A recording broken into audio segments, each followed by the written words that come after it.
الحمد لله الحمد لله رب العالمين والعاقبة للمتقين والصلاة والسلام على رسوله سيد المرسلين خاتم النبيين رحمة للعالمين شفيع المذنبين سيدنا ومولانا محمد رسول رب العالمين وعلى آله وصحبه أجمعين. أما بعد فأعوذ بالله من الشيطان الرجيم. بسم الله الرحمن الرحيم. ولقد أرسلنا نوحا إلى قومه فلبث فيهم 1000 سنة إلا 50 عاما فأخذهم الطوفان وهم ظالمون فأنجيناه وأصحاب السفينة وجعلناها آية للعالمين. صدق الله العلی العظیم. محبت کے ساتھ ایک مرتبہ دروشی پڑھ لیجئے. اللهم صل على سيدنا ومولانا محمد معدن الجود والكرم وآله وصحبه وبارك وسلم. الصلاة والسلام عليك يا رسول الله. الصلاة والسلام عليك يا حبيب الله. الصلاة والسلام عليك يا رحمة للعالمين وعلى آلك وأصحابك يا شفيع المذنبين.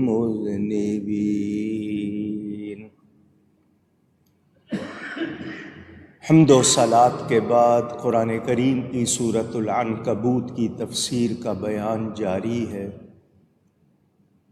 آپ نے یہ سنا اللہ تعالی ظاہر کر دے گا ایمان والوں کو اور ضرور ظاہر کر دے گا منافقوں کو.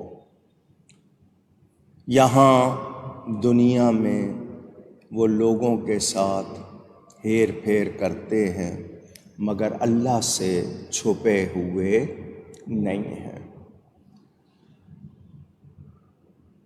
کافروں نے مسلمانوں سے کہا ہمارے راستے پر چلو، ہم تمہارے گناہوں کا بوجھ اٹھا لیں گے.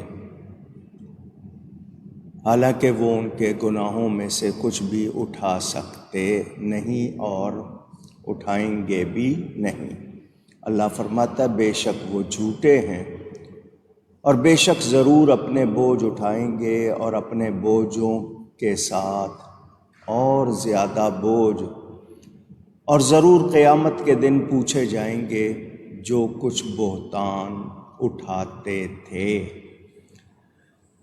کچھ لوگ آج یہ کہتے ہیں منافق نبی پاک صلی اللہ علیہ وسلم کے ساتھ اٹھتے بیٹھتے تھے، رہتے تھے، مگر نبی کو خبر نہیں تھی۔ جو لوگ ایسا کہتے ہیں وہ نبی پر بہتان باندھتے ہیں۔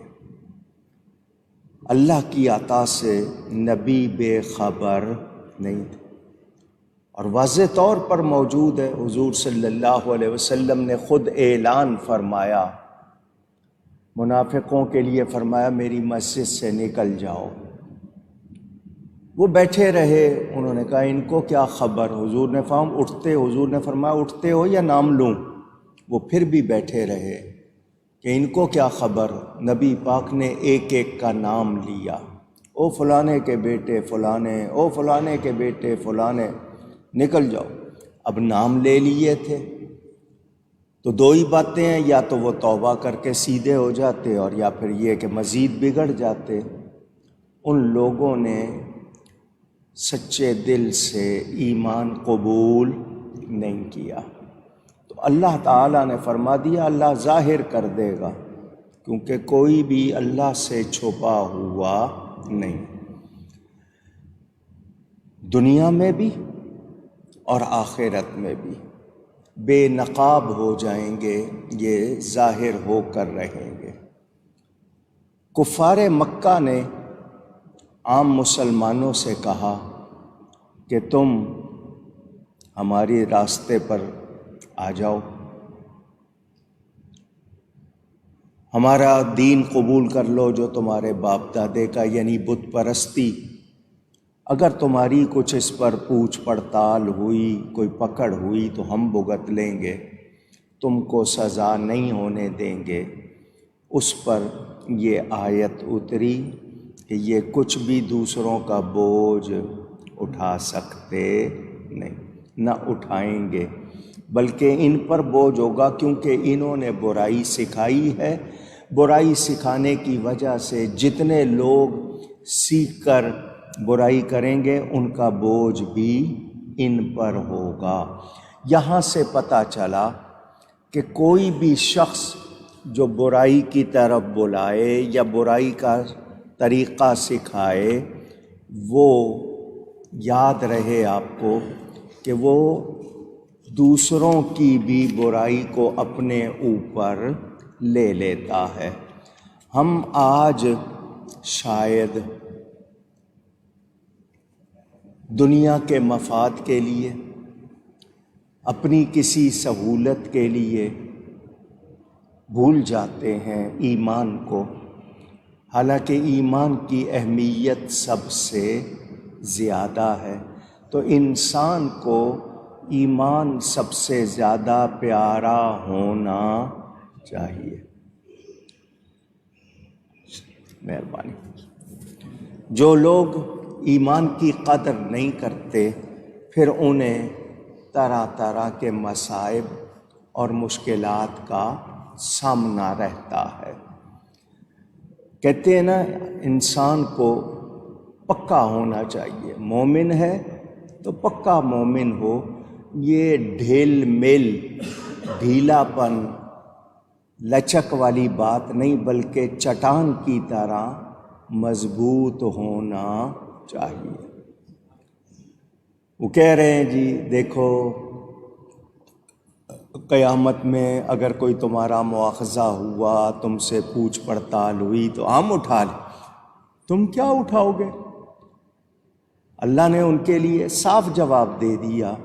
آج بھی کچھ بد عقیدہ لوگ، بد عقیدہ کا مطلب برے عقیدے رکھنے والے، غلط عقیدے رکھنے والے، آج بھی لوگوں کو جا کے پیسے دے کر ہم تمہیں یہ کر دیں گے، وہ کر دیں گے، تو پیسے کے لیے لوگ اگر ان کے پیچھے لگ جاتے ہیں تو واضح رہے کہ دو پیسے تو یہاں پہ لے لو گے، لیکن ایمان نہیں ہے تمہارے پاس، تو پھر بخشش کا کوئی تصور، کوئی کانسیپٹ نہیں، کیونکہ بخشش ہوگی، مدار نجات ایمان ہے۔ اعمال کرنے ہیں صحیح، سچے، اچھے، لیکن ایمان نہیں ہوگا تو ہمارے عمل عبادت بن سکتے نہیں۔ میرے دوستوں اور بزرگوں، اللہ فرما رہا ہے انہم لکاذبون، یہ جھوٹے ہیں، تو جن کو اللہ جھوٹا کہہ دے اور ہم رعایت کریں، ہم ان سے دوستی کریں، تو پھر قرآن کے خلاف کر کے ہم کوئی خیر پا سکتے ہیں؟ اب قرآن نے صاف فرما دیا یہ یہود و نصارہ یہ تمہارے دوست نہیں ہیں، اور ہماری دن رات کوشش انہی سے دوستی کی ہے، تو ہم قرآن کے خلاف کر رہے ہیں یا نہیں کر رہے؟ تو کامیاب ہوں گے؟ ہرگز نہیں۔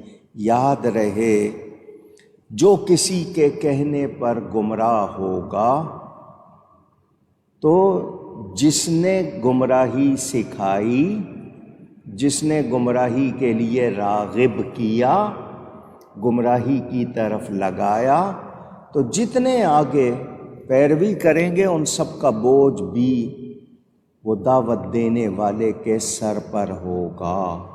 اس لیے کہتے ہیں غلط بات سکھانا، غلط بات کرنا، یہ اپنے اوپر وبال لینا ہے۔ سمجھدار کبھی ایسا کام نہیں کرے گا۔ آج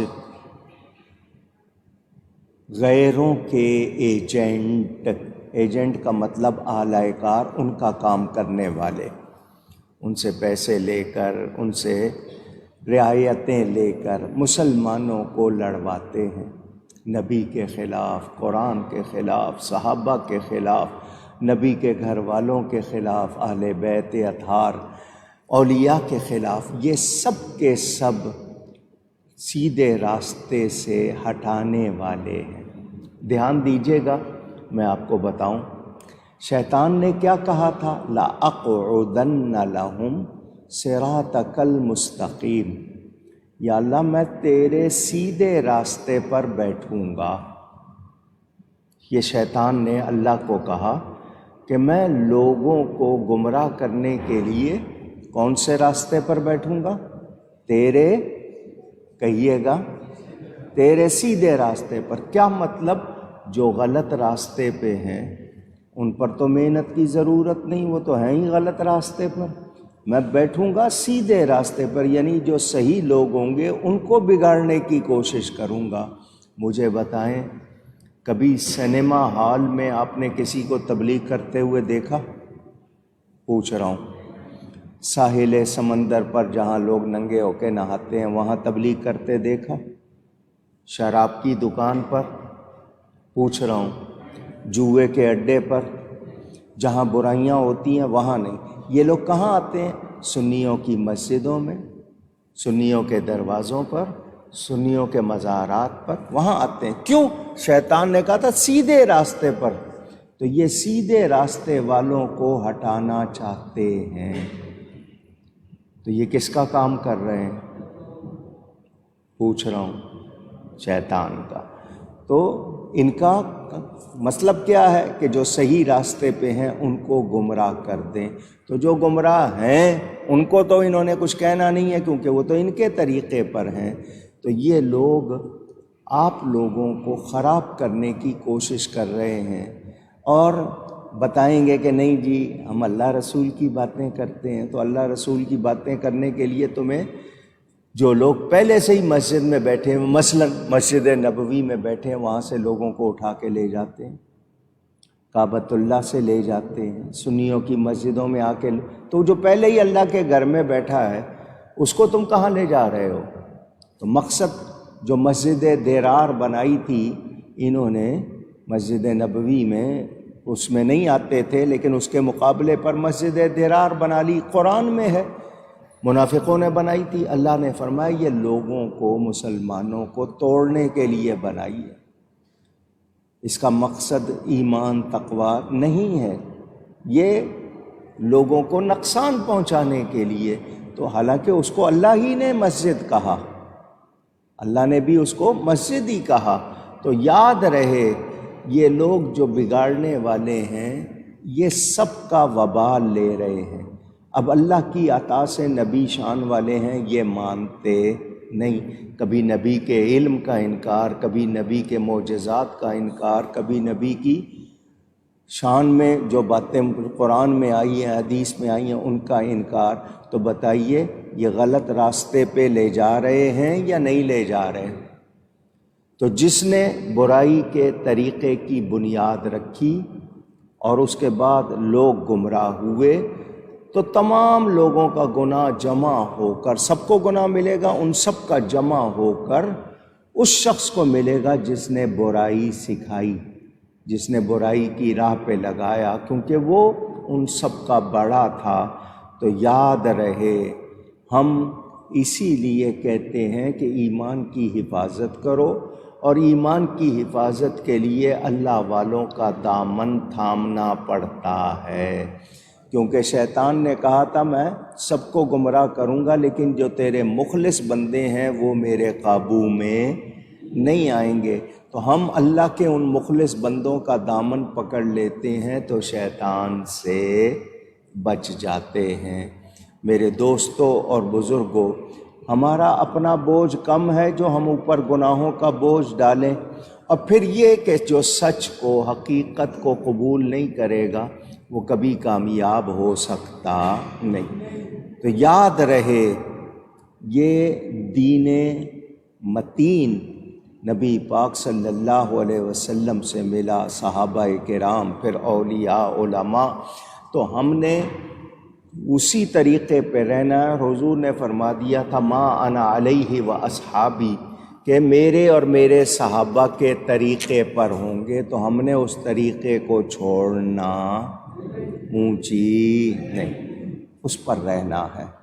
آج بڑی کوشش ہے پوری دنیا کی، مسلمانوں کو کسی طرح صحیح عقیدوں سے ہٹا دیں، کیونکہ یہ اپنے نبی سے بہت پیار کرتے ہیں۔ جب پیار کم ہو جائے گا پھر یہ بے عمل ہو جائیں گے، بد عمل ہو جائیں گے۔ تو کسی طرح ان کے دلوں سے نبی کی محبت نکالو، صحیح عقیدوں کو خراب کرو۔ آج پورے لوگ لگے ہوئے ہیں اسی طرح، وہ ہر وقت یہی کہتے رہتے ہیں کچھ نہیں ہوتا، یہ نبی کچھ نہیں کر سکتے، اللہ والے کچھ نہیں کر سکتے۔ مقصد کیا ہے کہ آپ کا تعلق اللہ والوں سے ختم کر دیں۔ تو ان کو ہم بتا دینا چاہتے ہیں کہ ہم نبی کا دامن چھوڑ سکتے نہیں، اولیاء کا دامن چھوڑ سکتے نہیں۔ یہ آپ نے سبق یاد کرنا ہے، کیونکہ دین اسی کا بچا ہوا ہے جس کا کسی اللہ والے سے تعلق ہے۔ ورنہ دیکھ لیں کہ کیسے کیسے لوگ عقیدے بگڑ جاتے ہیں، خراب ہو جاتے ہیں۔ کچھ کوئی یہ سمجھے کہ نہیں میں بڑا پکا، تو اللہ سے دعا کرتے رہنا چاہیے، یا اللہ میرا دین سلامت رہے، میرا ایمان سلامت رہے۔ اور ایمان کی سلامتی کے لیے ہمیں فکر ہونی چاہیے کہ غلط صحبت میں نہیں بیٹھنا، غلط لوگوں کو سننا نہیں، ان سے تعلق نہیں رکھنا، کیونکہ وہ کب خراب کر دیں، کب محنت ضائع ہو جائے۔ تو ایمان کی حفاظت کرنی ہے، کرنی ذکر آیا ہے، اللہ تعالیٰ فرماتا ہے اور بے شک ہم نے نوح کو اس کی قوم کی طرف بھیجا۔ نوح علیہ السلام کا اصل نام یشکر، یا کوئی زیر زبر کا فرق ہو سکتا ہے، یہ ان کا اصلی نام تھا جس کے معنی بنتے ہیں عبد الغفار کے۔ مگر وہ بہت نوحہ کرتے تھے اللہ کے خوف سے، اس لیے ان کو نوح کہا گیا۔ نبیوں میں دنیا میں سب سے زیادہ عمر حضرت نوح علیہ السلام نے پائی ہے۔ ابھی آپ سن رہے ہیں کہ ان کو اللہ نے 50 سال کم 1000، کتنے ہوئے؟ 950 سال تبلیغ کی حضرت نوح علیہ السلام نے۔ قرآن میں یہ بات بیان ہوئی ہے۔ ان کی عمر کسی نے 1100، کسی نے 1300، کسی نے 1600 سال تک لکھی ہے حضرت نوح علیہ السلام کی۔ اللہ فرماتا ہے اور بے شک ہم نے نوح کو اس کی قوم کی طرف بھیجا۔ کتنی مرتبہ آپ یہ بات سن چکے ہیں کہ پہلے نبی کسی قوم کسی زمانے کسی علاقے کی طرف آئے، ان کا زمانہ بھی زیادہ نہیں ہوتا تھا، ان کی قوم بھی زیادہ نہیں ہوتی تھی، اور ان کا وقت بھی کم ہوتا تھا۔ یہ جس کا بھی ذکر پڑھیں گے، تمام نبی کسی خاص علاقے، کسی خاص قوم، کسی خاص زمانے کے لیے آئے، لیکن ہمارے نبی پاک صلی اللہ علیہ وسلم ساری کائنات کے نبی بن کر آئے۔ کائنات جتنے عالم ہیں، جتنی مخلوق ہے، العالمین، العالمین کا مطلب ما سوی اللہ، ما سوی اللہ کا مطلب اللہ کے سوا جو کچھ ہے وہ العالمین ہے، اور حضور صلی اللہ علیہ وسلم العالمین کے رسول بن کر آئے۔ ان کا زمانہ قیامت تک اب انہی کا زمانہ ہے، تو نبی پاک سب کے نبی ہیں۔ لیکن حضرت نوح کا بیان سنا، ان کو بھیجا گیا ان کی قوم کی طرف، تو آپ نے جگہ جگہ قوم کا ذکر پڑھا، نبی پاک العالمین کے۔ اسی لیے اعلیٰ حضرت فرماتے ہیں پہلے نبی آتے رہے جاتے رہے، فرماتے ہیں قرنوں بدلی رسولوں کی ہوتی رہی۔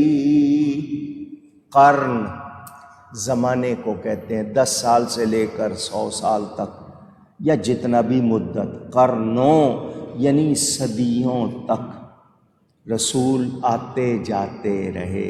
ایک آیا تشریف لے گئے، دوسرا آیا تشریف لے گئے، تو اس طرح وہ آتے رہے جاتے رہے۔ قرنوں بدلی رسولوں کی ہوتی رہی، پر نہ بدلے نہ بدلا ہمارا نبی، پر نہ بدلے نہ بدلا ہمارا نبی صلی اللہ علیہ وآلہ وسلم۔ تو نبی آتے رہے، ان کا زمانہ نبوت ختم ہوتا رہا، مگر نبی پاک سب کے نبی بن کر آئے۔ حضرت نوح علیہ السلام بھی اپنی قوم کی طرف آئے۔ اللہ فرماتا ہے فَلَبِثَ فِيهِمْ أَلْفَ سَنَةٍ إِلَّا 50 عَامًا، 1000 میں سے 50 کم کریں، 950 سال وہ اپنی قوم کو دعوت دیتے رہے، بلاتے رہے، وہ ان میں رہے۔ قوم نہیں مانی، قوم نے مذاق اڑایا، تمسخر کیا، نبی کی بات مانی نہیں۔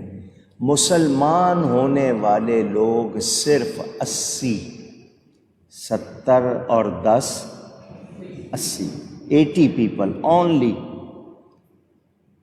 صرف 80 لوگ مسلمان ہوئے۔ باقی قوم سرکشی، اپنی منمانی، اپنی گمراہی پر پکی رہی۔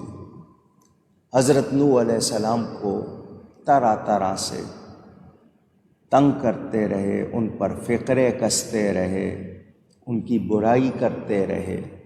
اللہ فرماتا ہے فَأَخَذَهُمُ الطُّوفَانُ وَهُمْ ظَالِمُونَ۔ حضرت نوح علیہ السلام نے کہہ دیا یا اللہ اب ان میں کوئی ایمان لانے والا نہیں، ان کی اولاد میں بھی سارے کافر ہوں گے۔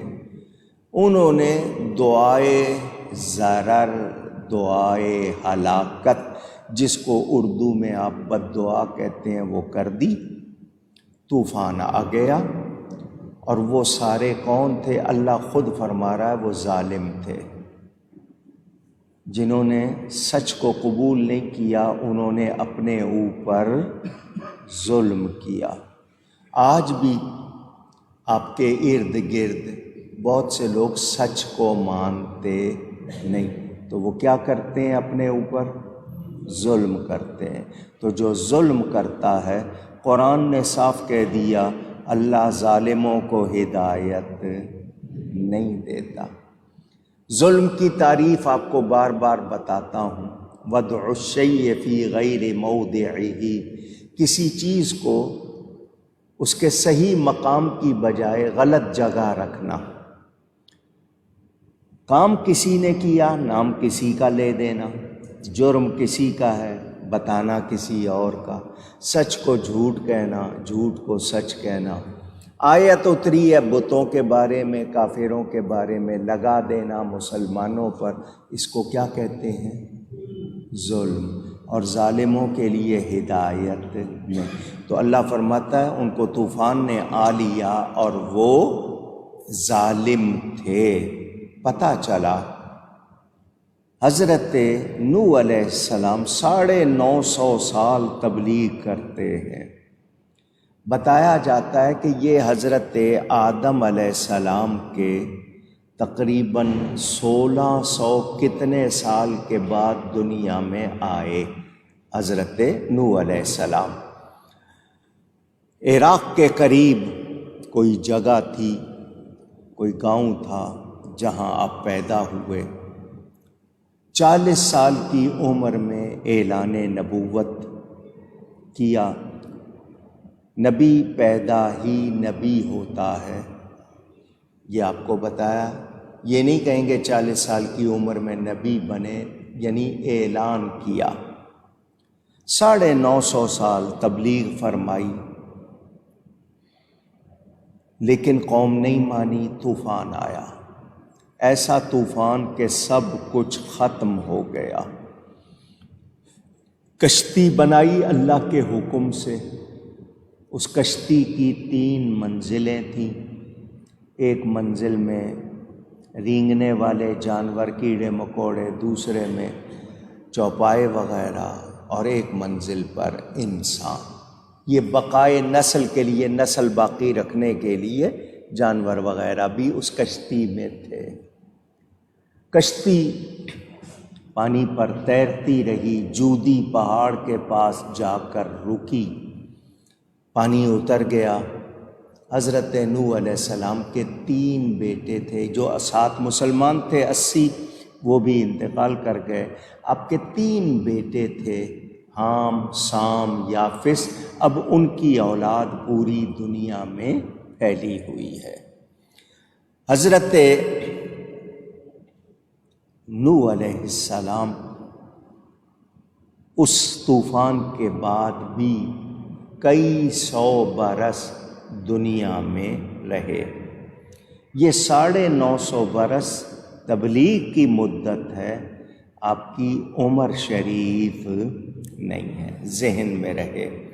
بعضوں نے، میں نے بتایا 1100، 1200، 1300، 1400، 1600 سال تک عمر لکھی ہے۔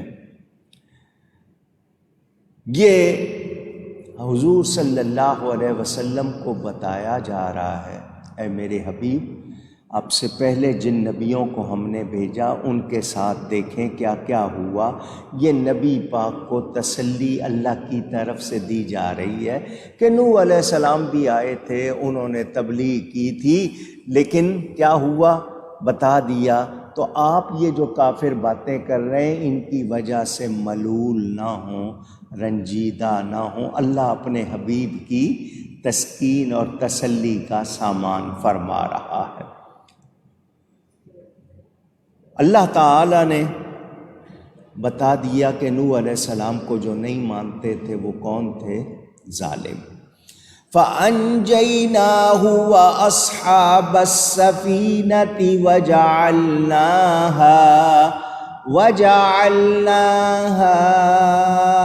آيَةً لِلْعَالَمِينَ۔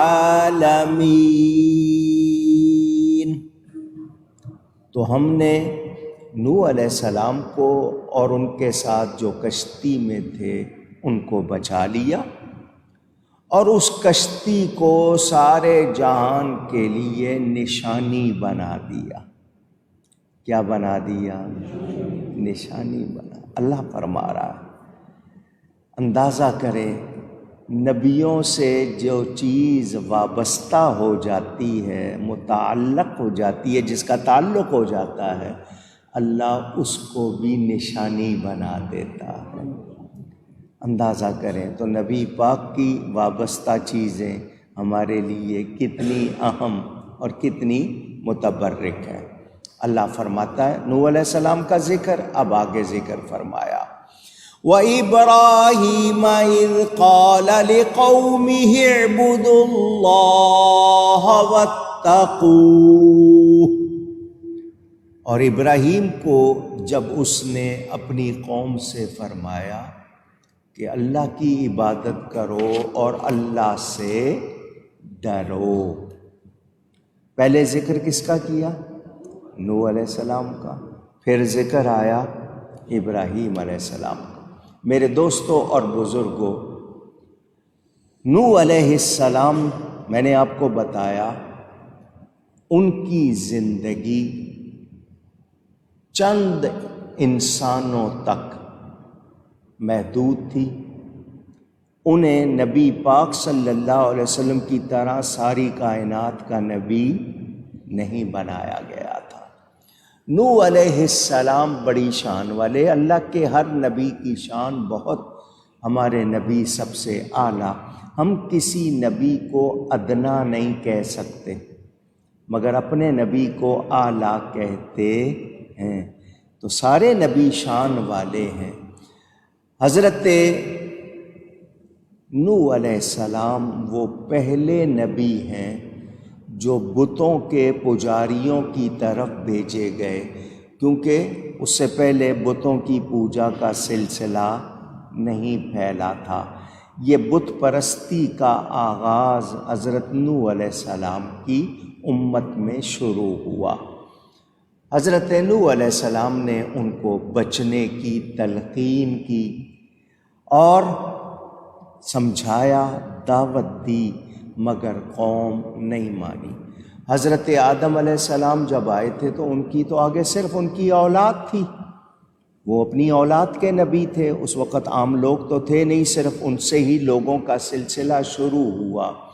تو نوح علیہ السلام، ان کو آدم ثانی بھی کہا جاتا ہے، دوسرے آدم، یعنی اب ان کی اولاد دنیا میں پھیلی ہے۔ میرے دوستوں اور بزرگوں، یہ اتنی مدت کے باوجود مسلمان ہونے والے صرف 80، اور وہ کفر پر ڈٹے رہے، اس لیے ان کو ظالم کہا۔ میرے دوستوں اور بزرگوں، اس کے بعد تشریف لانے والی ہستی حضرت ابراہیم علیہ السلام۔ یہاں ایک دو باتیں اور بتا دوں۔ جو کشتی تھی حضرت نوح علیہ السلام کی، وہ نبی پاک صلی اللہ علیہ وسلم کے تشریف لانے تک، ان کے ظاہری زمانے تک موجود رہی۔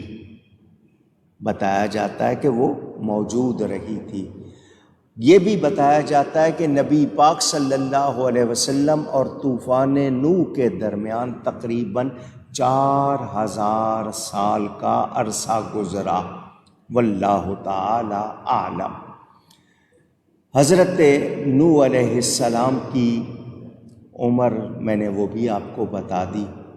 میرے دوستوں اور بزرگوں، ہمیں یہ یاد رکھنا ہے کہ رشتہ داری، دوستی، تعلق جس سے قائم کریں یا جن سے ہو، ہمیں اہمیت ایمان کو دینی ہے۔ کس کو اہمیت دینی ہے؟ زور سے کہیں، ایمان کو۔ آج کل آپ اپنے فائدے کو اہمیت دیتے ہیں، جی میں نے کام نکالنا ہے، میرا کام نکل جائے۔ اہمیت کس کو دینی ہے؟ ایمان۔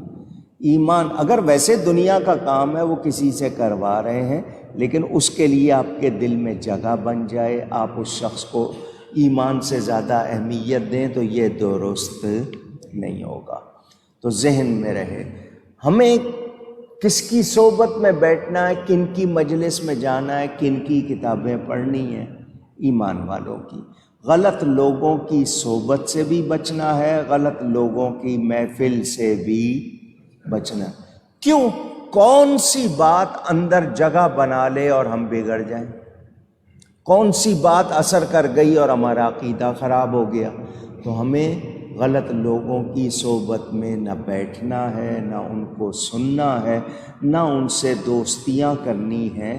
ہمیں جو شریعت نے بتائی ہے بات، اس پر قائم رہنا، اپنے ایمان کی حفاظت کرنی ہے۔ میرے دوستوں اور بزرگوں، پہلی امتوں کو بہت دیر میں جا کر جو فیض ملتا تھا، نبی کریم صلی اللہ علیہ وسلم کی امت کو وہ کم وقت میں مل جاتا ہے۔ 950 سال تبلیغ کر رہے ہیں مسلمان، صرف 80۔ نبی پاک نے ظاہری طور پر 23 سال تبلیغ فرمائی، حجۃ الوداع میں 1.25 لاکھ سے زیادہ مسلمان ساتھ تھے، اور آج دنیا میں 1.5 ارب سے زیادہ ہے۔ ذہن میں رہے تو حضور کی امت پر یہ مہربانی ہے کہ پہلے صدیوں میں جو کام ہوتے تھے، ان کو جو فیض ملتا تھا، وہ ہمیں تھوڑے سے وقت میں۔ دیکھیں ہمیں شب قدر ملی ہے، 1000 مہینے سے بہتر۔ ایک ہی رات میں عبادت کریں تو اتنا ثواب جتنا 1000 مہینے میں کوئی کرے، بلکہ اس سے بھی بہتر۔ تو یہ سب صدقہ ہے نبی پاک صلی اللہ علیہ وآلہ وسلم۔ کیوں؟ پہلی امتوں کی عمریں بہت زیادہ ہوتی تھیں، 1000 سال 500 سال تو عام بات تھی۔ اب حضور نے خود فرما دیا کہ میری امت کی اوسط عمر 60 اور 70 کے درمیان ہے، یعنی کوئی ہوگا جو 100 پہ پہنچے گا، کوئی اکا دکا زیادہ بھی ہوں گے، کچھ ہوئے، لیکن سب کی عمر ایک جیسی نہیں۔ صحابہ کرام میں 100 سال کی عمر پانے والے کم ایک حضرت سلمان فارسی ہیں، جن کی عمر 250 سال یا 350 سال بتائی جاتی ہے، باقی سب 100 سال کے زیادہ سے زیادہ۔ تو اب عمریں کم ہیں مگر اجر و ثواب بہت زیادہ ہے، تھوڑی سی محنت پر اجر و ثواب بہت زیادہ ہے۔ تو یہ مہربانی ہے نبی کریم صلی اللہ علیہ وسلم کی نسبت کی، ان کے تعلق کی۔ تو مومن کو ان کے تعلق کو سمجھنا چاہیے کہ یہ مجھ پر کتنا بڑا انعام ہے کہ میں حضور صلی اللہ علیہ وآلہ وسلم کا امتی ہوں۔ حضرت ابراہیم علیہ السلام ہمارے نبی پاک صلی اللہ علیہ وسلم کے بعد نبیوں کے گروہ میں سب سے زیادہ شان والے، سب سے زیادہ شان نبی پاک کی، ان کے بعد نبیوں میں شان ہے حضرت ابراہیم علیہ السلام کی۔ اللہ تعالیٰ اپنے حبیب پاک کو بتا رہا ہے کہ آپ کے دنیا میں تشریف لانے سے پہلے ہم نے ابراہیم علیہ السلام کو بھی رسول بنا کر بھیجا۔ حضرت ابراہیم نے اپنی قوم کو اہل بابل، یہ بیروت وغیرہ کا علاقہ جنہوں نے دیکھا ہے، عراق، شام، تو وہاں بابل کا علاقہ، اس طرف حضرت ابراہیم علیہ السلام تشریف لائے۔ ان میں ایک شخص تھا جس کا نام تھا نمرود، یہ بادشاہ تھا اور بڑا ہی سرکش، بگڑا ہوا، خدائی کے دعوے کرتا تھا، اپنے آپ کو خدا سمجھتا تھا، لوگوں سے اپنے آپ کو خدا کہلواتا تھا۔ حضرت ابراہیم علیہ السلام کو اللہ نے اس قوم کی طرف بھیجا۔ آپ نے آ کر کیا کہا؟ اللہ کی عبادت کرو، اعبدوا اللہ واتقوہ، اور اللہ سے ڈرو۔ یہی پیغام سارے نبیوں نے دیا۔ عبادت کے لائق صرف اور صرف کون ہے؟ اونچی اللہ سے ڈرنا چاہیے، وہ بے نیاز ہے، بے پرواہ۔ آپ کہیں نوکری کرتے ہو، مالک کو ناراض کرنے سے ڈرتے ہو، آپ کہیں کاروبار کرتے ہو، بیپاری کو ناراض کرنے سے ڈرتے ہو، تو آپ کو تھوڑے سے 2 پیسوں کا فائدہ ہو تو وہاں آپ اتنا خیال کرتے ہو۔ سوچیں، غور کریں، ہمیں کیا کرنا چاہیے؟ ہم اللہ سے نہ ڈریں تو بتائیں کیا ہم سمجھدار ہوں گے؟ اونچی گئی ہے نہیں۔ تو اللہ سے ڈرنا ہے۔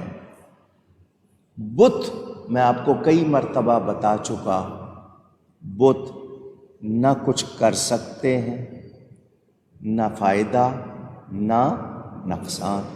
یہ سارے مل کر، سارے دنیا کے بت مل کر ایک مکھی بنا سکتے نہیں۔ اور مکھی بنا لینا تو بہت بڑی بات ہے، مکھی ان پر بیٹھ جائے تو اڑا سکتے بھی نہیں، جبکہ اللہ تعالی قادر و قدیر، جس بندے نے اپنے ہاتھ سے بت تراشا اس بندے کو رب نے بنایا، اس کو اتنی طاقت دیا، آج اس نے جہاز بنائے ہوئے ہیں، ہواؤں میں اڑ رہا ہے، پانی پہ چل رہا ہے، تیر رہا ہے، کیا کچھ بنا لیا اس بندے نے۔ وہ بندہ سوچتا کیوں نہیں ہے کہ یہ میرے اپنے ہاتھ سے تراشا ہوا بت ہے، یہ کچھ کر سکتا نہیں؟ مگر جب عقلوں پہ پردہ پڑ جائے، جب انسان اتنا خود کو گرا لے تو پھر اس کی سمجھ میں حقیقت آتی نہیں۔ یہ پھر ذکر آ رہا ہے، میں ایک مرتبہ پھر آپ کو تفصیل بتاتا ہوں۔ حضرت ابراہیم نے قوم سے کہا اللہ سے ڈرو، اللہ کی عبادت کرو، ذالکم خیر لکم ان کنتم تعلمون، اس میں تمہارا بھلا ہے اگر تم جانتے ہو، جاننے والے ہو، تو میں تمہارے بھلے کی بات بتا رہا ہوں، سنیں توجہ سے۔ انما تعبدون من دون اللہ اوثانا وتخلقون افکا، تو تم اللہ کے سوا بتوں کو پوجتے ہو تو نرا جھوٹ گھڑتے ہو، یہ بت پوجا کے لائق اونچی گئی ہے۔ پھر لفظ آئے ہیں من دون اللہ۔ آج کل کچھ لوگوں کا کاروبار ہے کہ وہ لوگوں کے سامنے جا کر پڑھتے ہیں قرآن کی آیتیں، ترجمہ اور تفسیر اپنا کرتے ہیں، قرآن کی آیت کا ترجمہ نہیں کرتے، تفسیر قرآن کی بیان نہیں کرتے، اپنی کرتے ہیں۔ عام آدمی کو پتہ نہیں ہوتا، وہ کہتا ہے یہ دیکھو قرآن پڑھ رہا ہے، حالانکہ وہ پڑھ تو قرآن رہا ہے مگر معنی ترجمہ غلط کر رہا ہے۔ میں نے آپ کو بتایا من دون اللہ، یہ قرآن میں لفظ آئے ہیں، ترجمہ ہے سادہ ترجمہ اللہ کے سوا۔ من دون اللہ کا معنی کیا ہے؟ اونچی۔ وہ لوگ جو آپ کے سامنے آ کے غلط ترجمہ کرتے ہیں، وہ کہتے ہیں من دون اللہ کا معنی اللہ کے سوا، تو نبی بھی اللہ کے سوا، ولی بھی اللہ کے سوا۔ تو من دون اللہ کے الفاظ تو وہ پڑھتے ہیں، مگر من دون اللہ سے مراد کون ہے یہ آپ کو نہیں بتاتے۔ تو میں نے آپ کو یاد کروایا ہے من دون اللہ سے مراد کون ہے؟ بت۔ کہیے، پھر کہیے، یہ اپنے ہاتھ سے تراشے ہوئے اسٹیچو، یہ بت۔ من دون اللہ لفظ قرآن کے ہیں، مراد کون ہے؟ بت۔ وہ کہتے ہیں من دون اللہ، اللہ کے سوا سب، اب آیت اتری ہے بتوں کے بارے میں، وہ لگاتے ہیں نبیوں ولیوں پر۔ میں ایک آیت پڑھتا ہوں آپ کے سامنے، بہت توجہ سے سنیں اور مجھے جواب دیں۔ قرآن میں ہے انکم وما تعبدون من دون اللہ حسب جہنم، انکم بے شک تم، وما تعبدون من دون اللہ اور جن کی تم عبادت کرتے ہو اللہ کے سوا، کیا ہے؟ جہنم کا ایندھن، جہنم کا ایندھن۔ یہ قرآن کی آیت، جتنے بیٹھے ہیں یہ بڑی اہم آیت ہے۔ من دون اللہ سے مراد کون ہے؟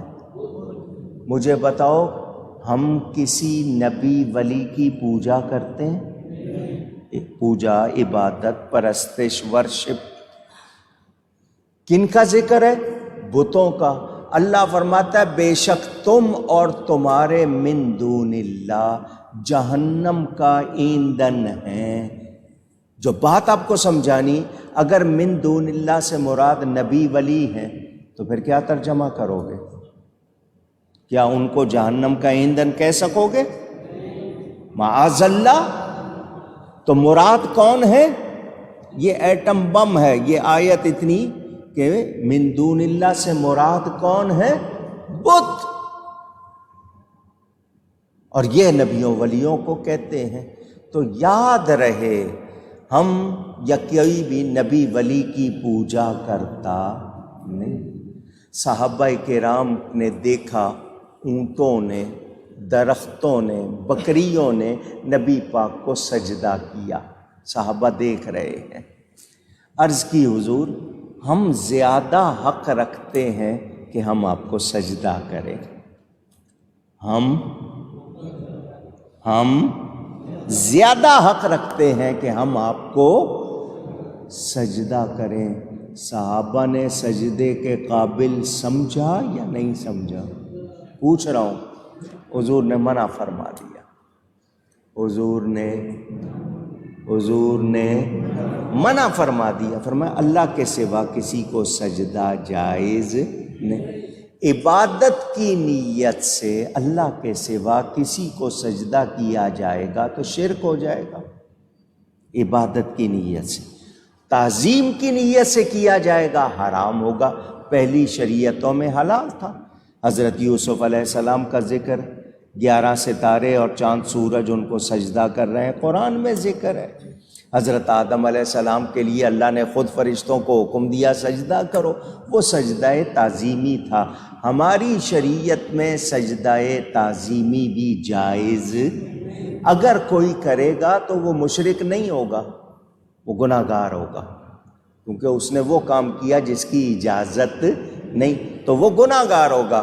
عبادت کی نیت سے اگر کرے گا تو شرک ہوگا، شرک کرے گا وہ مشرک ہو جائے گا۔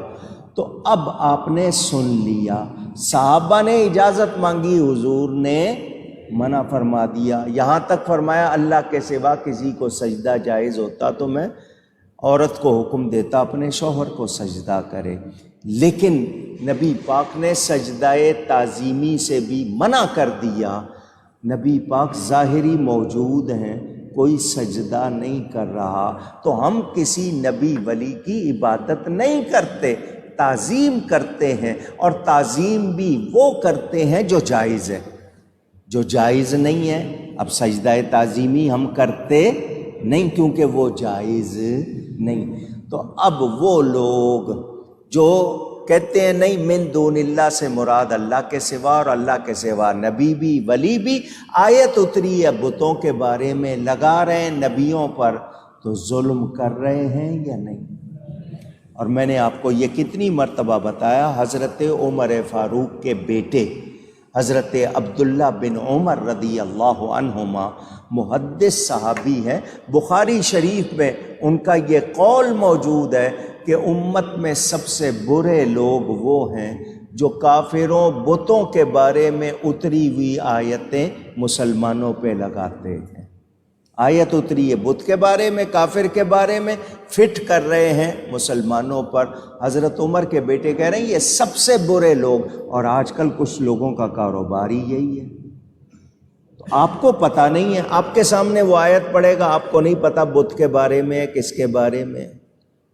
آپ نے تو سنا قرآن پڑھ رہا ہے، لیکن یہ کہ وہ قرآن پڑھ کے صحیح ترجمہ تفسیر نہیں کر رہا تو وہ گمراہ کر رہا ہے یا نہیں؟ اونچی آپ کو نبیوں ولیوں کی تعظیم سے روک رہا ہے یا نہیں؟ تو جو روک رہا ہے وہ اچھا کر رہا ہے برا کر رہا ہے؟ نبی ولی کی تعظیم کا حکم ہے، وہ روک رہا ہے تو آپ نے ابھی سن لیا جو برائی کا طریقہ سکھائے گا، جتنے اس کے کہنے پہ برائی کریں گے ان سب کا وبال بھی اس پر ہوگا۔ تو ہمیں عقل ملی ہے، یاد رہے حضرت ابراہیم علیہ السلام کیا کہہ رہے ہیں کہ تم تو اللہ کے سوا بتوں کو پوجتے ہو، تو من دون اللہ سے مراد کون ہے؟ ایک مرتبہ زور سے کہیں بت۔ تو یاد رکھنا ہے من دون اللہ کا معنی اللہ کے سوا، مگر مراد کون ہے؟ بت۔ نبیوں ولیوں کو جو اس طرح کہے، میں نے اس کا آپ کو جواب بتا دیا قرآن سے ہی۔ تو جو نبیوں ولیوں کے لیے غلط بات کرے، بتائیں ایمان رہے گا؟ جو نبی کی توہین کرے گا ایمان رہے گا؟ نہیں۔ اللہ تعالیٰ ارشاد فرماتا ہے انما تعبدون من دون اللہ اوثانا وتخلقون افکا۔ اللہ فرما رہا ہے تم تو اللہ کے سوا بتوں کو پوجتے ہو اور یہ نیرا جھوٹ ہے۔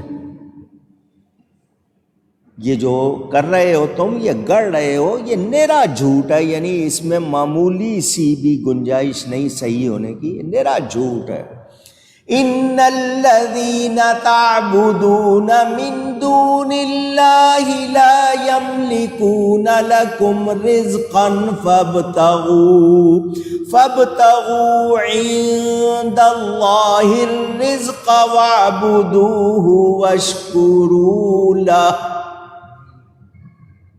تمہاری روزی کے یہ بت مالک نہیں، اللہ کے پاس رزق ڈھونڈو اور اس کی عبادت کرو اور اس کا احسان مانو۔ یہ بت کچھ نہیں دیتے، کون دیتا ہے؟ کون دیتا ہے؟ اونچی کہیے گا، توجہ۔ اب یہاں پر آپ کو دو تین باتیں سمجھانی ہیں۔ پہلی بات تو یہ، قوم نمرود جس کی طرف حضرت ابراہیم علیہ السلام بھیجے گئے، ان کے ہاں تصویریں تھیں، بت تھے، ستاروں کی، چاند کی، سورج کی، الگ الگ لوگ پوجا کرتے تھے۔ صنم وہ بت ہے جو انسانی شکل میں لکڑی، پتھر، سونے، چاندی، لوہے، پیتل وغیرہ پر بنا دیا جاتا ہے۔ آپ کو، آپ کے بچوں کو بھی آپ وہ لا کے دینے لگ گئے، یہ غلط بات ہے۔ انسانی شکل کا بنا ہوا کھلونا بھی بچوں کو دینا نہیں چاہیے، تاکہ ان کے ذہن میں کوئی اور چیز وہ جگہ نہ بنا لے۔ تو صنم کہتے ہیں، بت کہتے ہیں، یہ جتنی دیویوں کی شکلیں بنائی ہوئی ہیں پتھروں کی، ہر ایک نے اپنے اپنے حساب سے۔ اب وثن کا لفظ جب کہتے ہیں تو اس میں شکل کی کوئی قید نہیں ہے، وہ انسانی شکل ہو یا کسی اور شکل کا، خاص صرف فوٹو ہو یا مجسمہ ہو، اس کو وثن کہتے ہیں۔ صنم اس بت کو کہتے ہیں جو کسی دھات وغیرہ پہ، پتھر لکڑی پہ بنایا جائے۔ خلق کے معنی گڑنا، یعنی کسی چیز کو بڑھنا، یہ جس کو آپ بنانا کہتے ہیں، بنانے والے کو آپ خالق کہتے ہیں۔ اللہ تعالیٰ سب سے بہتر، سب سے اچھا بنانے والا۔ آج کل لوگ بھی بہت سی چیزوں کو بناتے ہیں، کوئی ملک بنائے تو اس کو اس ملک کا خالق، تخلیق کار کہہ دیتے ہیں آپ لوگ۔ یہ بت اپنے ہاتھوں سے بناتے تھے، گڑھتے تھے، وہ عبادت کے لائق نہیں۔ اللہ فرماتا ہے یہ بت روزی نہیں دیتے، روزی کون دیتا ہے؟ اللہ۔ تو کس کی عبادت کرنی ہے؟ اب یہاں جو بات آ رہی ہے وہ میں نے آپ سے کرنی ہے۔ کچھ لوگ یہ کہتے ہیں تم مزاروں پہ جا کے بھی مانگتے ہو، اللہ والوں کی قبروں پہ جاتے ہو، تم بھی مانگتے ہو، وہ بھی پتھروں سے مانگتے تھے، تم بھی پتھروں سے مانگتے ہو، جس طرح وہ غلط تھے اسی طرح تم غلط ہو۔ یہ بات وہ کہتے ہیں۔ میں اس کو سمجھا دوں، حالانکہ 1000 بار سمجھایا، ایک بار پھر۔ ہم کسی پتھر کے پاس نہیں جاتے، دھیان سے سن لیں، ہم کسی پتھر کے پاس، ساتھ دیجئے میرا ذرا کہیے، نہیں جاتے، ہم جاتے ہیں اللہ والے کے پاس۔ کس کے پاس جاتے ہیں؟ اگر صرف پتھر کی بات ہوتی تو ہر قبر پہ چلے جاتے ہیں، ہم ہر قبر پہ جاتے ہیں اونچی، مگر پتہ چل جائے یہ داتا صاحب کی قبر ہے، پتہ چل جائے یہ غوث پاک کی قبر ہے، پتہ چل جائے یہ خواجہ غریب نواز کی قبر ہے، یہ حضرت بابا فرید کی قبر ہے، تو ہم ہر ایک کے پاس جاتے نہیں، اور ہم قبر کے پاس نہیں جاتے، قبر والے کے پاس جاتے۔ سمجھ آ گئی بات؟ اور قبر والے کے پاس کیوں جاتے ہیں؟ کہ وہ اللہ والا ہے۔ قبر والا کون ہے؟ کون ہے؟ اس کی نسبت کس کے ساتھ ہے؟ اللہ کے ساتھ۔ پہلی بات تو یہ سن لی آپ نے۔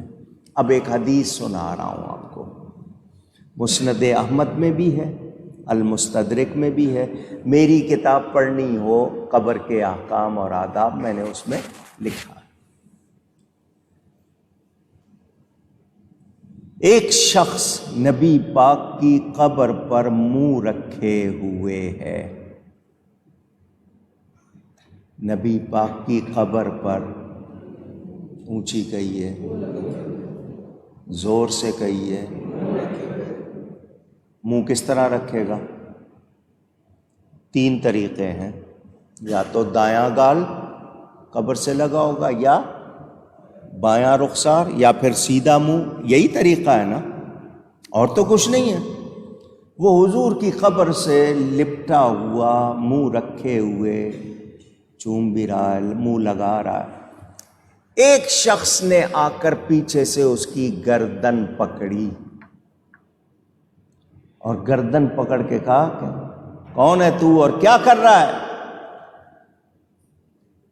جب اس نے گردن پکڑی تو چہرہ قبر سے ہٹا، سامنے نظر آیا تو وہ جو منہ رکھے ہوئے تھے قبر پر، وہ نبی پاک کے صحابی تھے، حضرت ابو ایوب انصاری رضی اللہ تعالی عنہ، جن کو میزبان رسول کہا جاتا ہے۔ گردن پکڑنے والا تھا مروان، وہ مدینے کا گورنر تھا۔ تو اس نے جب دیکھا کہ حضرت ابو ایوب انصاری ہیں تو اس نے کہا کیا کر رہے ہو؟ فرمایا رو رہا ہوں۔ اب الفاظ سنے حدیث کے، میں حدیث کے الفاظ سنا رہا ہوں، دھیان سے سنیں۔ وہ کہتے ہیں جئتو، آیا ہوں میں، رسول اللہ، میں حضور کے پاس آیا ہوں۔ کس کے پاس آیا ہوں؟ لم آت الحجر، میں پتھر کے پاس نہیں آیا۔ حدیث کے الفاظ ہے لم آت الحجر، میں پتھر کے پاس نہیں آیا، میں رسول اللہ کے پاس آیا۔ رو رہا ہوں۔ حضور نے فرمایا تھا جب تمہارے والی اچھے نہ ہوں، نا اہل ہوں تو رونا۔ یہ اشارہ تھا اس کی طرف کہ تو اہل نہیں ہے، نا اہل ہے، اس لیے آ کے رو رہا ہوں۔ آقا آپ چلے گئے تو کیسے لوگ آ گئے؟ لیکن حدیث سے پتہ چل گیا، وہ کہہ رہے میں حضور کے پاس آیا ہوں پتھر کے پاس۔ اب دوسری روایت سنیں، اس کو علامہ ذہبی نے بھی نقل کیا۔ علامہ ذہبی وہ جس حدیث کو، جس بات کو صحیح کہہ دیں یہ اس کو مانتے ہیں، ہم تو ان کو مانتے ہی ہیں، یہ بہت زیادہ مانتے ہیں، انہوں نے بھی نقل کیا۔ اب یہ بھی سن لیں، حضرت سیدنا بلال حبشی رضی اللہ تعالی، مؤذن رسول مشہور ہے، نبی پاک صلی اللہ علیہ وسلم کے پردہ فرمانے کے بعد یہ مدینہ چھوڑ کر چلے گئے تھے کہ اب مجھے مدینے میں حضور نظر نہیں آئیں گے، مجھ سے برداشت نہیں ہوگا، تو یہ چلے گئے۔ حضور ان کو خواب میں ملے، حضرت بلال کو حضور فرمایا کیا بے رخی ہے، تو ہمیں ملنے نہیں آتا، کیا بے رخی ہے، تو ہمیں ملنے نہیں آتا۔ یہ جاگے روتے ہوئے، اسی وقت سواری پکڑی اور نبی پاک کی نیت سے مدینے آئے کہ حضور کہہ رہے ہیں کہ تو اب ہم سے ملتا نہیں ہے، آتا نہیں ہے۔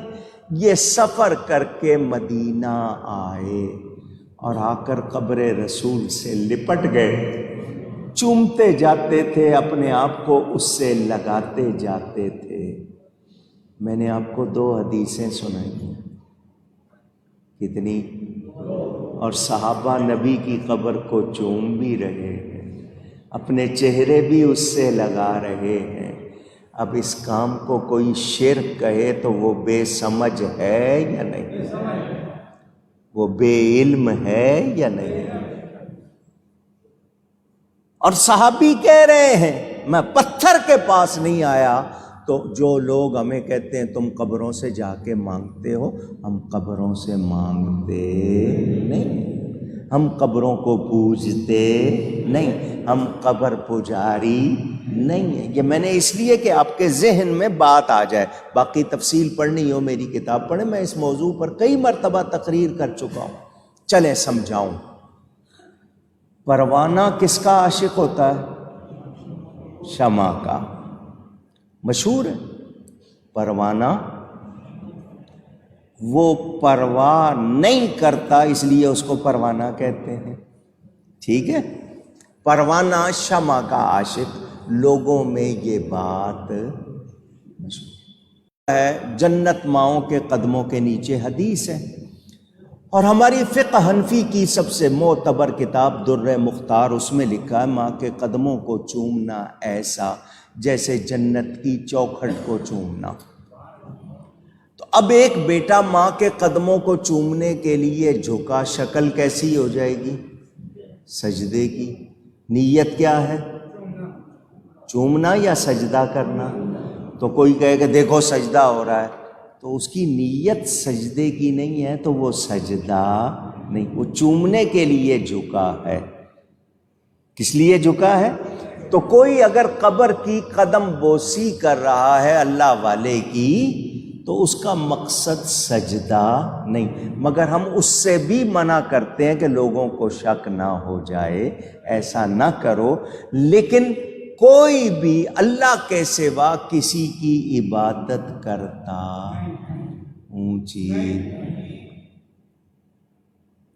میں نے کتنی مرتبہ آپ کو یہ بات بتائی ہے، ایک بار پھر سن لیں۔ کعبہ کا کچھ حصہ ہے 4 دیواری، تھوڑا سا حصہ بغیر چھت کے ہے، آدھا دائرہ، اس کو کیا کہتے ہیں؟ حتیم۔ کیا کہتے ہیں؟ وہ کعبے کا اندرونی حصہ ہے، مگر اس پر عمارت نہیں ہے، آدھا دائرہ بنا ہوا ہے، اس میں لوگ جا کے نماز پڑھ لیتے ہیں۔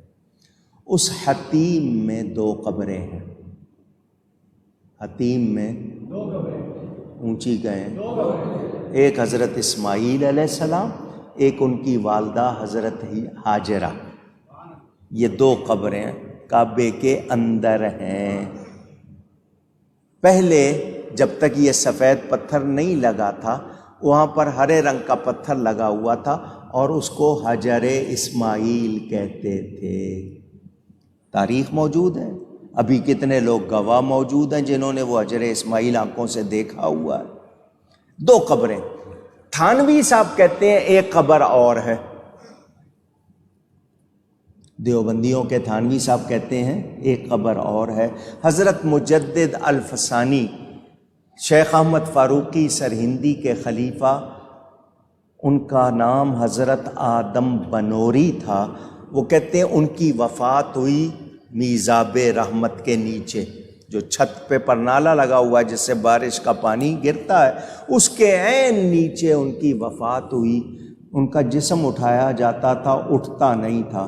لوگوں نے کہا انہوں نے یہیں دفن ہونا ہے، اس لیے نہیں ہل رہا، وہیں ان کو دفن کیا گیا، تو ایک قبر اور ہو گئی۔ اب کتنی قبریں ہیں؟ 3۔ آپ کہتے ہیں منہ طرف کعبہ شریف، نماز پڑھتے ہوئے نیت کرتے ہیں یا نہیں؟ قبروں کو کعبے کے اندر قبریں موجود ہیں، تو آپ کہیں گے میری نیت ان کو سجدہ کرنے کی، تو فرق کرنے والی چیز کیا ہوئی؟ نیت۔ تو پھر فتویٰ لگانے والوں کو سوچنا چاہیے نا، جب میری نیت سجدے کی نہیں ہے تو اس کو سجدہ کیوں کہہ رہے ہو؟ ماں کے قدم چوم رہا ہوں تب بھی جھکا ہوا ہوں، سجدے کی سی شکل ہے۔ میں سجدہ کر رہا ہوں تب بھی سجدے کی شکل، اللہ کو سجدہ کر رہا ہوں، ماں کے قدم چوم رہا ہوں، شکل ایک ہے، فرق کرنے والی چیز نیت۔ انما الاعمال بالنیات۔ تو اللہ کے نزدیک ہم مومن ہیں، تو ان کے فتووں سے ہم مشرک ہو سکتے نہیں۔ تو یہ میں نے بتانا تھا آپ کو، ہم اللہ کے سوا کسی پتھر کی، لکڑی کی، چاند کی، سورج کی، تاروں کی، پانی کی، آگ کی، پیتل کی پوجا کرتے نہیں۔ عبادت صرف اور صرف، تو من دون اللہ سے مراد ہیں بت۔ اچھا، ہم کسی نبی ولی کو اللہ کا شریک بھی نہیں مانتے، کیا کہتے ہیں؟ لا شریک لہ۔ کیا کہتے ہیں؟ اس کا کوئی شریک نہیں۔ تو ہم اللہ تعالی کا کسی کو شریک نہیں مانتے کسی طرح بھی۔ یہ جو بتوں کی پوجا کرنے والے، وہ بتوں کو اللہ کا شریک مانتے ہیں یا نہیں؟ اونچی وہ کوئی نام رکھے ہوئے ہیں، کیا ہے کہ جی یہ اس کے شریک ہیں، یہ کرتے ہیں، وہاں کرتے ہیں، وہ بتوں کے لیے وہ عقیدے رکھتے ہیں۔ ہمارا کوئی عقیدہ ایسا کسی نبی ولی کے لیے اونچی نہیں۔ اللہ تعالی قادر و قدیر ہے، مالک ہے، رازق ہے۔ اللہ تعالی اپنے نبیوں ولیوں کو شان عطا فرماتا ہے، اختیار عطا فرماتا ہے۔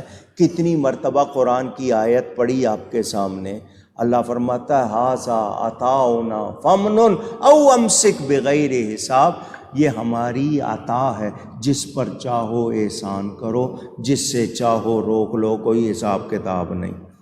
اللہ نبیوں کو یہ فرما رہا ہے، ہمیں فرما رہا ہے وما آتاکم الرسول فخذوہ، جو رسول دے وہ لے لو، جو رسول دے وہ لے لو۔ تو اللہ نبیوں ولیوں کو اختیار دیتا ہے، تو یہ نبی ولی خود سے نہیں، اللہ کی عطا سے، اللہ کی، زور سے کہیے، اللہ کی عطا سے۔ اللہ کی عطا کے بغیر ہم مانتے نہیں۔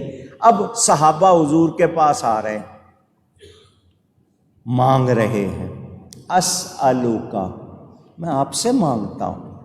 حضور ان کو منع نہیں کر رہے، کیوں کہ صحابی کا ایمان کیا ہے؟ دینے والا کون ہے؟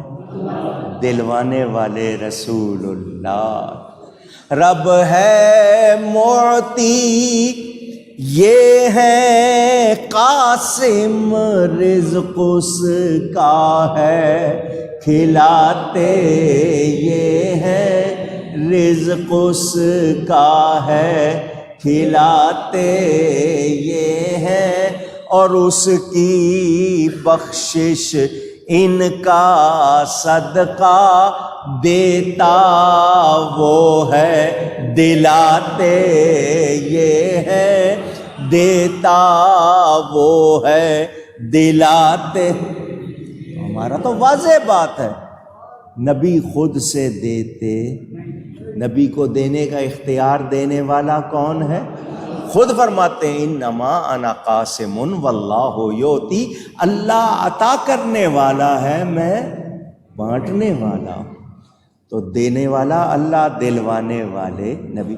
صحابہ آ رہے مانگ رہے، صحابی کی ٹانگ ٹوٹ گئی، پنڈلی ٹوٹ گئی، حضور کے پاس آیا، حضور نے ہاتھ لگا کے ٹھیک کر دی۔ آنکھ کا ڈھیلا نکل آیا، حضور نے واپس لگا دیا، تھوک مبارک لگا دی، ٹھیک ہو گئی۔ کٹے ہوئے جسم پر حضور نے تھوک مبارک لگایا، ٹھیک۔ صحابہ آ رہے حضور کے پاس آ رہے ہیں اور آ کر کہہ رہے ہیں حضور یہ ہو گیا ہے، یہ چاہیے، یہ ہونا ہے۔ حضور کر رہے ہیں یا نہیں؟ خود حضور فرما رہے ہیں سل، مانگ، کیا مانگتا ہے؟ تو اللہ نے اختیار دیا ہے، ہم ان کو اللہ کی عطا سے مانتے دینے والا، جبکہ بتوں کی پوجا کرنے والے بتوں کو ٹھہراتے ہیں بتوں کے بارے میں کوئی بیان نہیں، نبی ولی کے بارے میں بیان ہے، ایک کا ذکر ہی نہیں ہے، ایک کا ذکر ہے۔ تو ان کا طریقہ جو ہے وہ معبود سمجھتے ہیں بتوں کو، ہم کسی نبی ولی کو معبود نہیں سمجھتے، اللہ کا شریک نہیں سمجھتے، خود سے مدد کرنے والا نہیں سمجھتے۔ اتنے فرق ہو گئے، اس کے باوجود کوئی فتویٰ لگائے تو بولیں وہ درست ہو سکتا ہے۔ اچھا جی، دیوبندیوں کے ہاں ان کا شجرہ چھپا ہوا ہے، اس کا نام ہے سلاسل طیبہ۔ وہ بھی پیری مریدی کرنے لگ گئے، انہوں نے چھاپا، اس میں انہوں نے جو شجرہ ہے، ایک تو ہوتا ہے نا نام ہوتے ہیں، ایک منظوم ہو جاتا ہے نظم تاکہ پڑھیں لوگ شعروں کی صورت میں، اس میں لکھا ہوا ہے کھول دے دل میں میرے تمام، وہ جو لکھا ہے کہ میرے دل پہ یا اللہ سارے علم کے دروازے کھول دے، ہادی عالم علی مشکل کشا کے واسطے، ہادی عالم علی علی علی مشکل کشا کے واسطے۔ ہم پہ فتویٰ بعد میں لگانا، پہلے اپنے گھر کی خبر لو۔ ان کو ہادی عالم بھی مانا کہ سارے عالم کو ہدایت دینے والے، پھر مشکل کشا، مشکل کا لفظ آپ جانتے ہیں تکلیف کو کہتے ہیں، کشا کھولنے کو کہتے ہیں، مشکل دور کرنے والا، کھولنے والا۔ اس میں لکھا ہے یا اللہ حضرت علی مشکل کشا کے واسطے، تو علی کو مشکل کشا مانا یا نہیں مانا؟ اونچی ذرا فتویٰ لگاؤ نا۔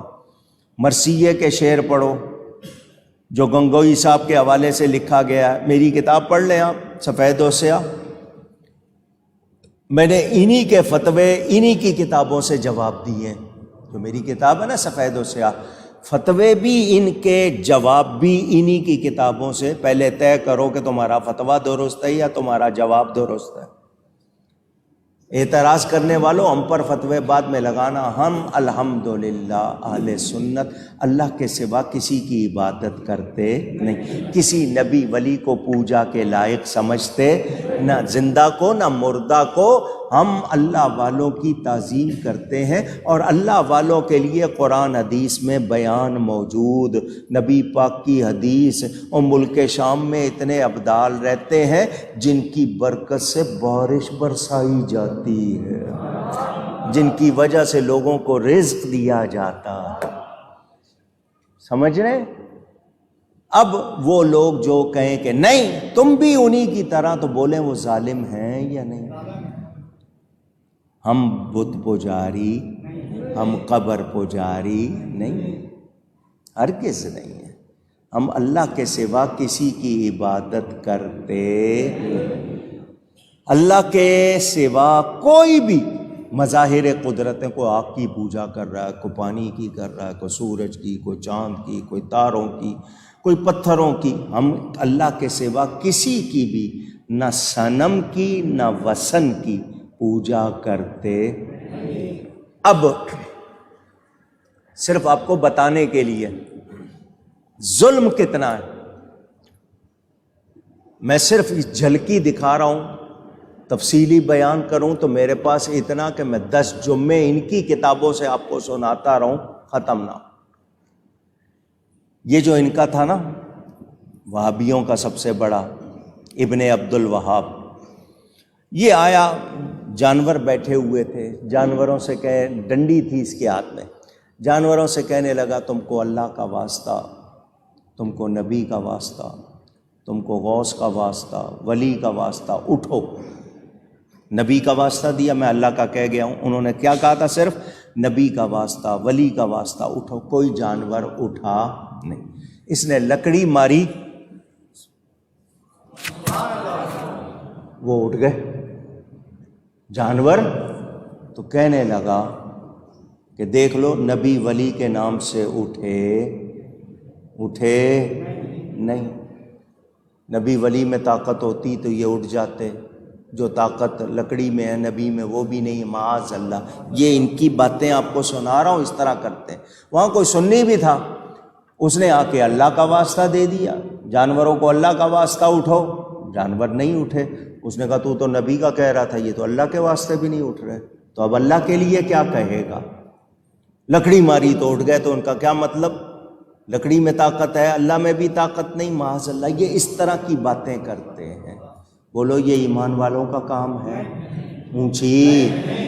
ہم اہل سنت و جماعت اللہ کے سوا کسی کو عبادت کے لائق مانتے، نبی ولی کی تعظیم کرتے ہیں، نبی ولی کی، اور تعظیم بھی وہ کرتے ہیں جو جائز ہے، جو جائز نہیں وہ تعظیم بھی کرتے۔ ہم نبی کو سجدہ کرتے، حالانکہ حالت کیا ہے؟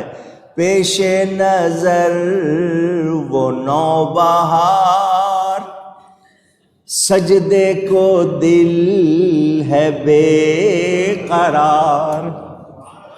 نبی پاک کے روضے پہ جائیں، جی مچلتا ہے، سجدہ کریں۔ پیش نظر وہ نوبہار، سجدے کو دل ہے بے قرار۔ روکیے سر کو روکیے، ہاں یہی امتحان ہے۔ اللہ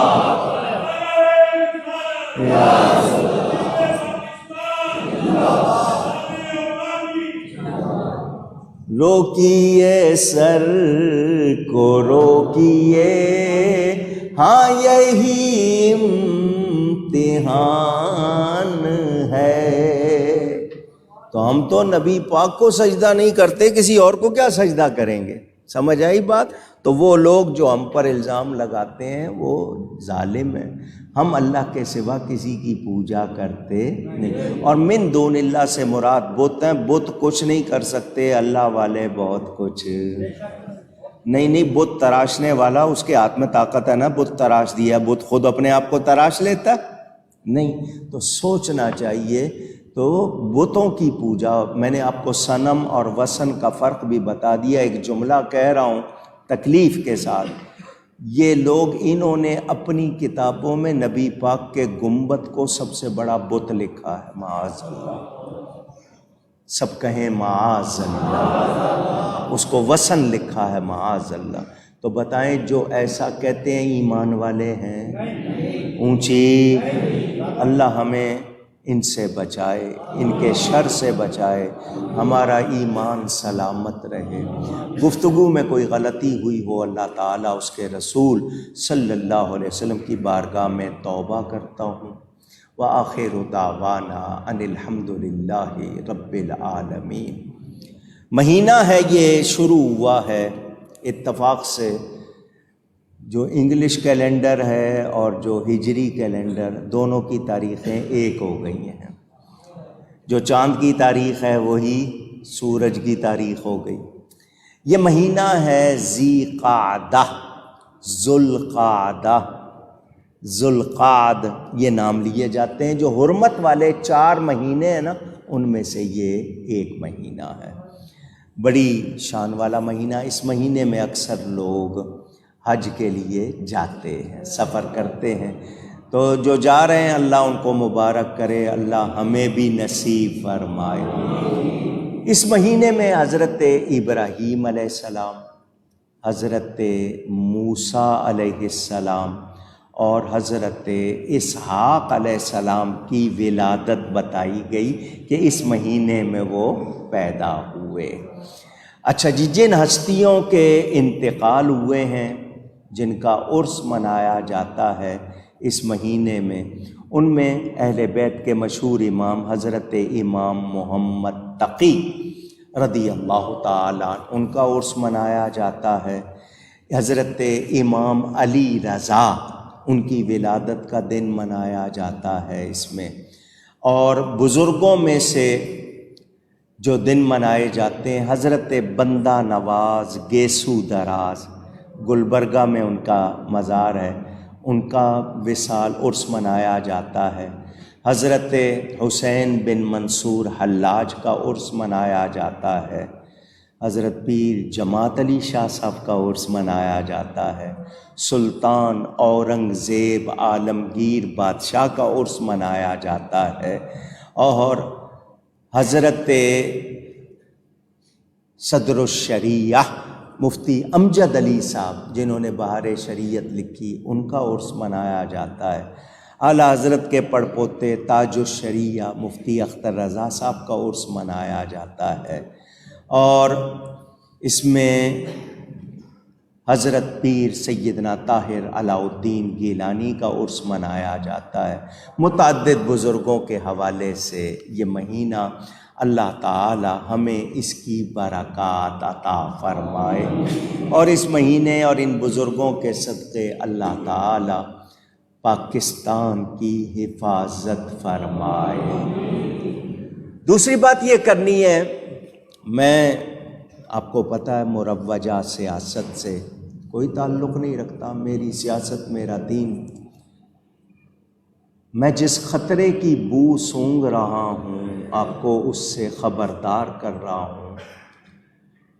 آپ کے پاکستان کو ڈیفالٹ کرنے، دیوالیہ کرنے کی سازش ہوئی ہے۔ جو پچھلی حکومت تھی وہ بھی، اور جو اب آئی ہے وہ بھی، دونوں ایک جیسے ہیں۔ وہ جو پچھلا تھا وہ بھی، اور جو اب آئے ہیں۔ پاکستان کے پاس ایٹمی قوت ہے، جوہری توانائی ہے، یہ واپس لینا چاہتی ہے غیر مسلم دنیا۔ یہ مہنگائی، اس نے 3 سال میں 25,000 ارب کا قرضہ بڑھا دیا۔ یہ اب آئے ہیں، اپنی کرسی سنبھالنی ہے انہوں نے، غیروں سے پیسے لینے ہیں، ان کی شرطیں مان رہے ہیں۔ وہ پچھلے نے کہا تھا کہ میں IMF کے پاس جانے کی بجائے خودکشی کر لوں گا، اس نے خودکشی نہیں کی، پوری قوم کی خودکشی کروا دی۔ وہ آپ کو مہنگائی کی دلدل میں ڈال گیا کہ کوئی نکال نہ سکے، اتنا ڈال گیا۔ اب یہ آئے ہیں، یہ پریشان ہیں، کریں کیا؟ ان کے پاس جی کس طرح بچائیں؟ ملک کا خزانہ خالی ہے۔ ایک طرف کہتے ہیں زہر کے پیسے نہیں ہیں، دوسری طرف اللے تللے، اپنے خرچے کم نہیں کر رہے۔ جی 60 روپے آپ نے پیٹرول پہ بڑھا دیے، مجھے بتائیں آپ نے اپنے کسی وزیر کی تنخواہ آدھی کی کہ مہنگائی ہے؟ اس وقت قوم کو آپ کو آدھی تنخواہ ملے گی، آپ کو جتنا پیٹرول ملتا ہے اس کا آدھا ملے گا، آپ کو گھر کا الاؤنس جتنا ملتا ہے اس کا آدھا ملے گا۔ آفیسروں کی تنخواہ آدھی کی؟ گورنمنٹ کے خرچے ختم کیے؟ نہیں، عوام پر بوجھ ڈال رہے ہو۔ تو اگر یہ سازش ہے کہ ملک کو دیوالیہ کریں اور ان سے کسی طرح یہ ایٹمی قوت واپس لیں، اگر یہ سازش ہے تو ان سازش کرنے والوں کو اللہ تباہ کر دے، اور اس ملک کو اور یہاں کے مسلمانوں کی اللہ حفاظت فرمائے۔ بات فوج ہماری ہے، ہمارے گھروں سے ہی گئے ہوئے نا، فوجی کو اوپر سے تو نہیں اترے ہوئے۔ میرے آپ کے بھائی بیٹے ہی فوجی بنتے ہیں نا، گھروں سے ہی جاتے ہیں۔ وہ بن گئے فوجی، وہ سرحدوں پر نگرانی کرتے ہیں۔ اب ان میں اگر کوئی آفیسر یا کوئی ایسا ہے، وہ ایک آدھا آدمی یا 1-2% لوگ، ان کی بات کرو۔ ہماری ساری فوج تو غلط نہیں ہے، وہ تمہیں سارے خدمت کرتے ہیں، پہرا دیتے ہیں، ان کے خلاف باتیں ہو رہی ہیں، عدلیہ کے خلاف باتیں ہو رہی ہیں، اداروں کے خلاف باتیں ہو رہی ہیں۔ کیا مطلب؟ لوگوں میں ان کو برا بنا دو، لوگ ان کو گندا کہنے لگ جائیں گے، پھر نتیجہ کیا ہوگا کہ جی یہ لوگ چل نہیں سکیں گے اور غیروں کو لے آئیں گے، جو وہ چاہیں گے کریں گے۔ تو یہ ملک اسلام کے نام پر بنا ہے، اولیاء کا فیضان ہے۔ یہاں کے اصلی بادشاہ داتا صاحب ہیں، بابا صاحب ہیں۔ تو ہم یہی امید رکھتے ہیں ان ہستیوں کی برکت سے اللہ تعالیٰ اس وطن کو دشمنوں سے پاک کر دے گا۔ یہاں پر دشمنوں کی نہیں چلے گی، تو جو دیوالیہ کرنا چاہ رہے ہیں وہ خود دیوالیے ہو جائیں گے، وہ خود ڈیفالٹ ہو جائیں گے۔ یہ ملک انشاءاللہ رہے گا۔ اب کوئی کہے گا کہ نہیں جی نہ فوج رہے گی، 3 ٹکڑے ہو جائیں گے، تو تیرے منہ میں خاک۔ تو ایسی باتیں کرنے کے لیے تجھ سے حکومت چھن گئی ہے تو تو سمجھ رہا ہے تو نہیں ہے تو پاکستان نہیں، تیرے جیسے کئی آئے کئی گئے، خدائی کے دعوے کرنے والے بھی گئے۔ انشاءاللہ اللہ والوں کی برکت سے اس ملک کی حفاظت ہوگی، اللہ سلامت رکھے گا۔ جو اس کو ٹکڑے کرنے کی بات کرے اللہ اس کے ٹکڑے کر دے، سمجھیں۔ دوسری بات یہ کہ مجھے اور آپ کو اس ملک کے لیے اب جاگنا ہے۔ ایک وقت تھا بنانے کا، ہمارے بڑوں نے بنایا، اب بچانے کا وقت ہے۔ تو ہمیں مہنگائی کا جو سامنا کرنا پڑ رہا ہے، ہم فضول خرچی ختم کریں، ہم غلط چیزیں ختم کریں، ہم اپنے گھروں میں بہتری لائیں۔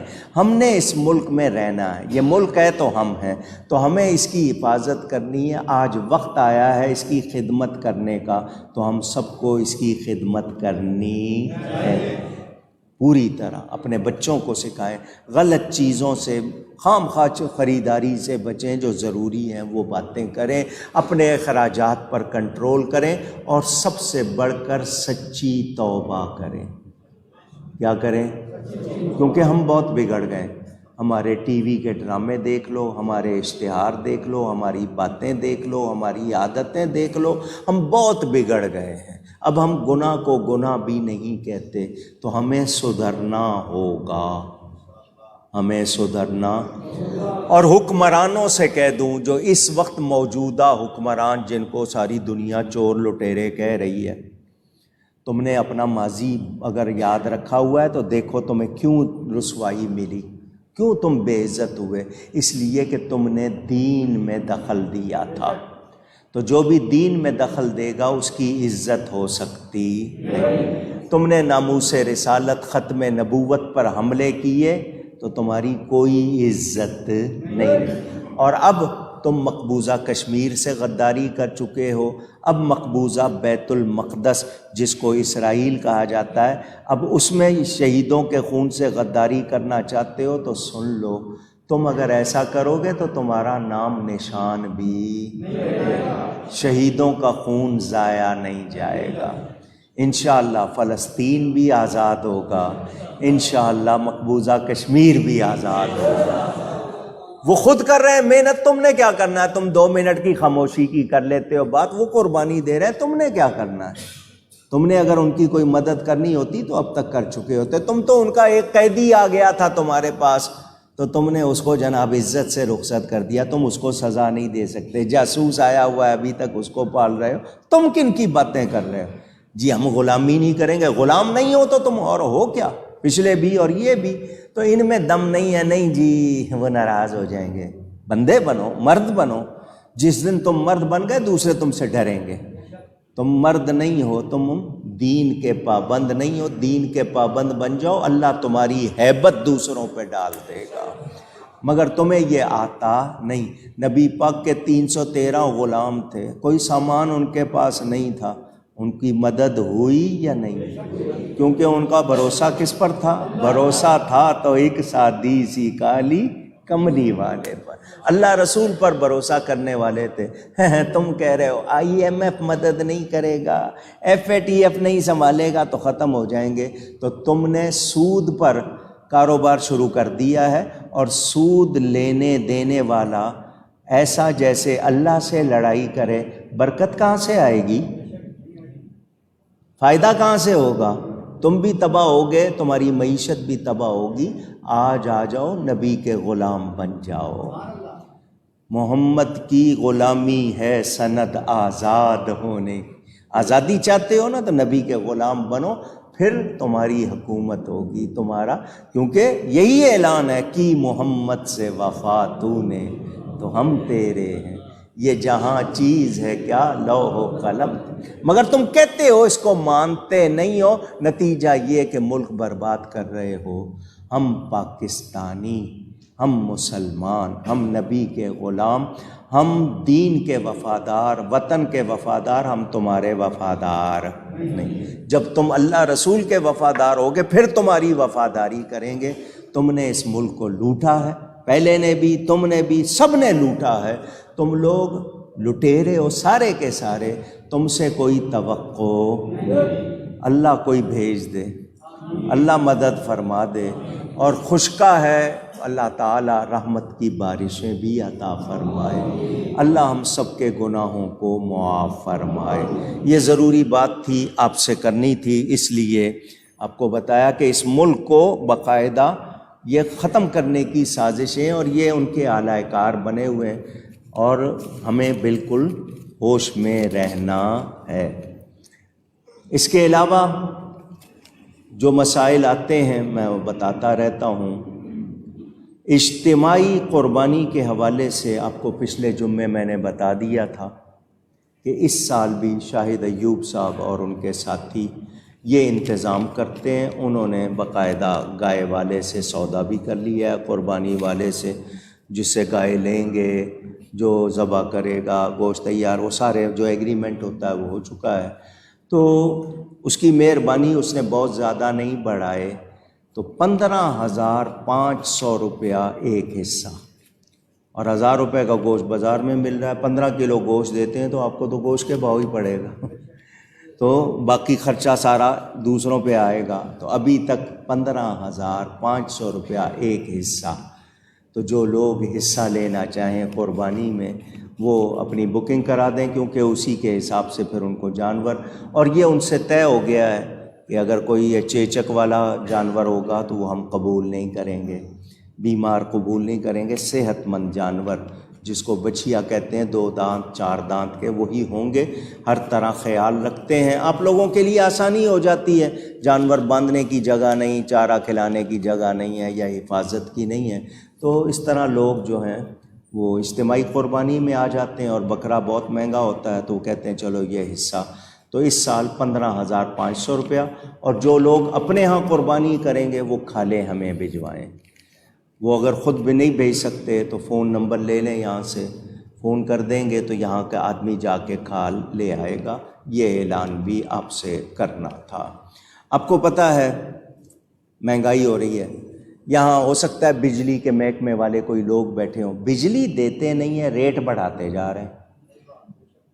بھئی تم اگر قیمت بڑھا رہے ہو تو بجلی تو دو نا، او جی اتنے روپے یونٹ بڑھا دیے، اتنے روپے یونٹ بڑھا دیے، تو دو بھی، بجلی دے نہیں رہے ہیں، لوڈ شیڈنگ کر رہے ہیں، وہ بھی بغیر اعلان کے۔ اب آپ کو پتہ ہے گرمی ہے، آپ کی سہولت کے لیے یہاں اے سی چلتا ہے، جمعے میں بل آتا ہے تگڑا، صرف رمضان کا بل جو ہے نا وہ تقریباً 4 لاکھ روپے آیا تھا، تراویح میں بھی چلی تھی۔ تو چندہ آپ کا ہی ہوتا ہے، آپ ہی دیتے ہیں، آپ کے تعاون سے ہی بات بنتی ہے، چلتی ہے، اور کوئی آمدنی تو اس مسجد کی ہے نہیں، نہ کوئی دکانیں ہیں، نہ کوئی اور سلسلے، تو یہی جمعے کی آمدنی۔ تو آپ لوگ اب وہ جمعے میں جتنے ہو جاتے تھے نا اب اتنے بھی نہیں ہوتے، تو میں یہ نہیں کہوں گا، جتنی گنجائش ہو محبت سے آسانی سے جو ہو سکے ضرور حصہ لیا کریں، اللہ تعالی جزائے خیر عطا فرمائے۔